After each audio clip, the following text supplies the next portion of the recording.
स्वारुकमिव वन्दनार्हतोर्मुक्षीयमामृता स्वाहेदं माधव माधव बृङ्गालिकायै विद्महे फलानुवासिन्यै धीमहि तन्नो।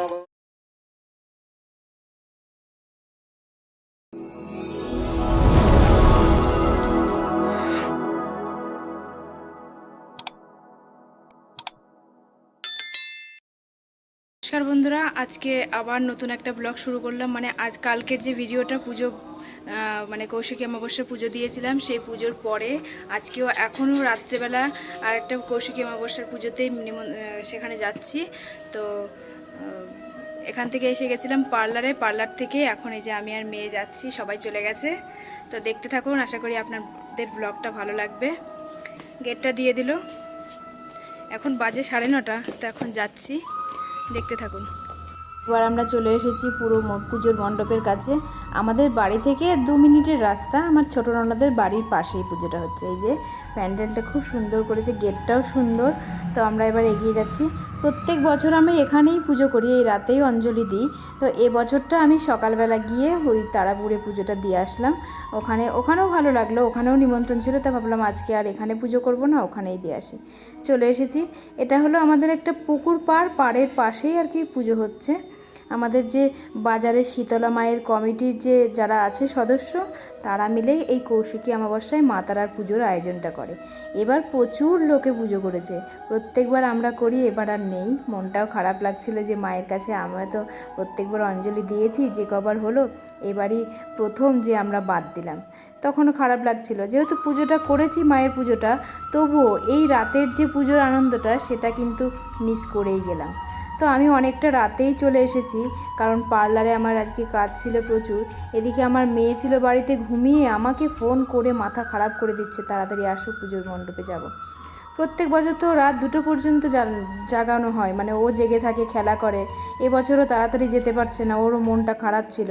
ওই যে আমরা সবাই এখানে বসে বসে গল্প করছিলাম। তো প্রচুর লোক এসেছে এই পুজোতে, প্রায় 2000-3000 লোক মানে এখানে প্রসাদ নেয়। তো চলুন এবার আমরা একটু প্রসাদ নেব। অনেকক্ষণ বসে আছি, এবার খাবার প্যান্ডেলে গিয়ে প্রসাদ নেব। এখানে খিচুড়ি ভোগ করেছিল, খিচুড়ি আর আলুর দম। তো খুব সুন্দর হয়েছিল। খেয়ে নিয়ে এবার পূজা মণ্ডপে অঞ্জলি হচ্ছে, সেখানে যাব। চলুন।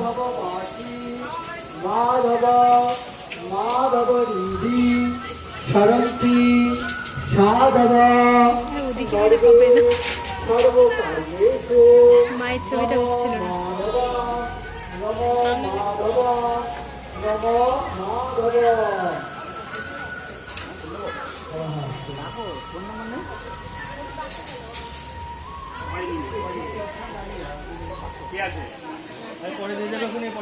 स्वारुकमिव वन्दनार्हतोर्मुक्षीयमामृता स्वाहेदं शिवाय त्र्यम्बकं यजामहे सुगन्धिं पुष्टिवर्धनं स्वारुकमिव वन्दनार्हतोर्मुक्षीयमामृता स्वाहेदं शिवाय त्र्यम्बकं यजामहे सुगन्धिं पुष्टिवर्धनं स्वारुकमिव वन्दनार्हतोर्मुक्षीयमामृता स्वाहेदं शिवाय त्र्यम्बकं यजामहे सुगन्धिं पुष्टिवर्धनं स्वारुकमिव वन्दनार्हतोर्मुक्षीयमामृता स्वाहेदं शिवाय। হয়ে গেল, এখনো যজ্ঞ হচ্ছে। তো আমরা এখন বাড়ি যাচ্ছি, অনেকটাই রাত হয়ে গেছে। কটা বাজে এখন বাবা? 11:15 বাজে। তো এখন বাড়ি যাই। আজকের ভিডিওটা আবার কালকে সকাল থেকে স্টার্ট করব। কালকে সকালে দেখবেন। এখন বাড়ি যাই।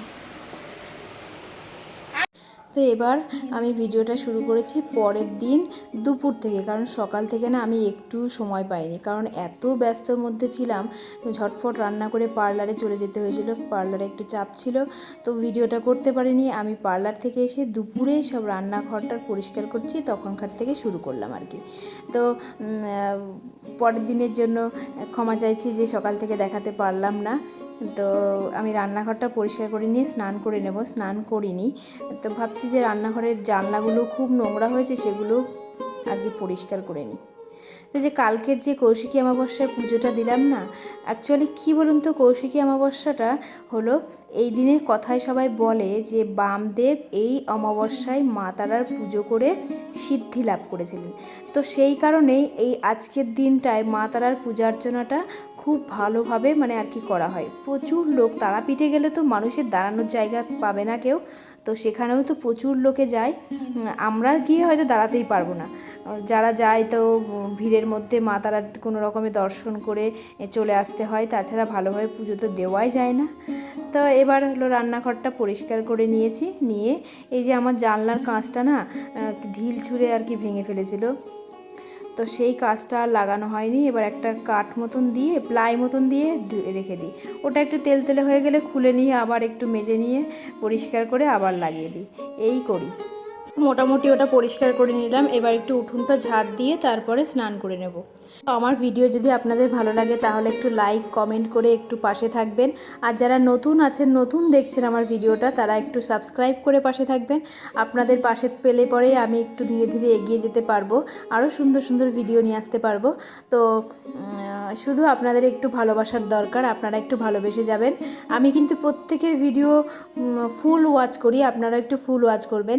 আমার যদি একটু সময় লাগে, কারণ আমি হয়তো সব সময় টাইম পাই না, যখন আমি একটু সময় পাই আমি কিন্তু প্রত্যেকের ভিডিও দেখি, প্রত্যেকের ভিডিও ফুল ওয়াচ করি, কমেন্ট করি, লাইক করি। তবে আপনারা চিন্তা নেই, হয়তো ভাববেন যে ফুল ভিডিও দেখে না, আমার ভিডিও দেখে না, কিন্তু তা নয়। বিশ্বাস করে এটা মন থেকে আমি বলতে পারি, আমি সবার ভিডিও মন থেকে দেখি। আর আপনারা যারা আমার ভিডিও দেখে সুন্দর সুন্দর কমেন্ট করছেন তাদেরকে তো অসংখ্য ধন্যবাদ। আর কমেন্টগুলো পড়তেও আমার ভালো লাগছে, অনেক ভালোবাসা জানাই তাদেরকে। এই দেখুন 2টো বেজে গেছে, সবাই এখন চলে যাচ্ছে আর কি দাদিরা বাড়িতে। এখন দুপুরের টাইম, এখন 1 ঘন্টা কি 1.5 ঘন্টা তাদের ছুটির টাইমটা আর কি, বাড়িতে স্নান খাওয়া দাওয়া করে তারপরে ওরা আবার আসবে কাজে। তা আমি এদিকে ঝটফট উঠোনটা পরিষ্কার করে নিয়ে রান্নাঘরটা পরিষ্কার তো আগেই হয়ে গেছে, এবার স্নান করে নেব, কারণ অনেকটা বেলা হয়ে গেল।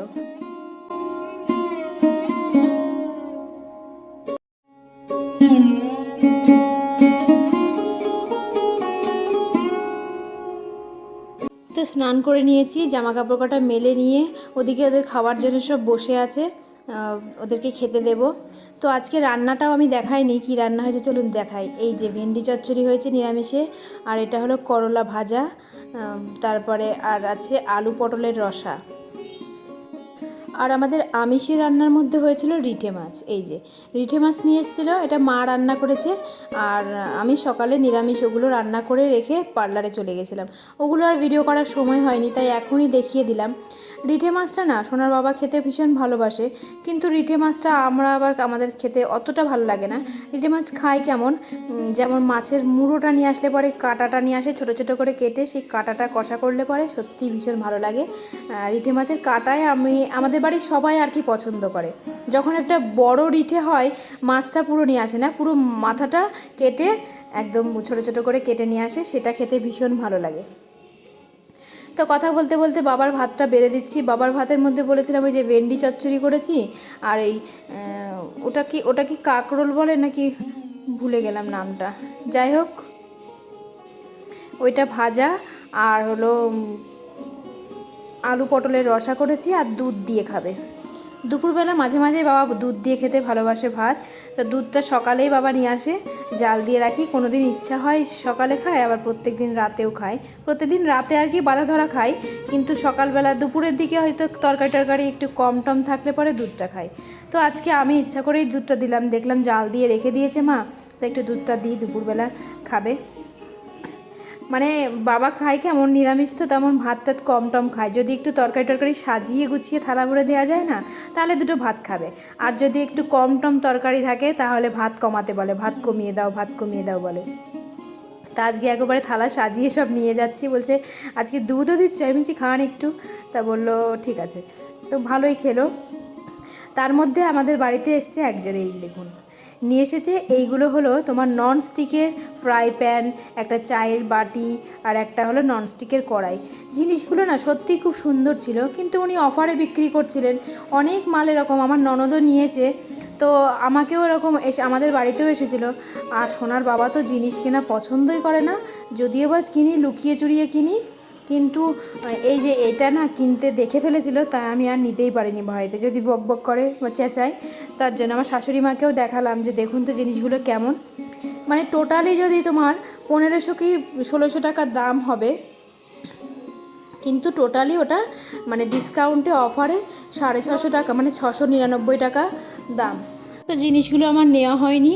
আর আজকের ভিডিওটা আমি এখানেই শেষ করছি। আবার একটি নতুন ভিডিও নিয়ে আপনাদের সঙ্গে দেখা হবে নেক্সট দিন।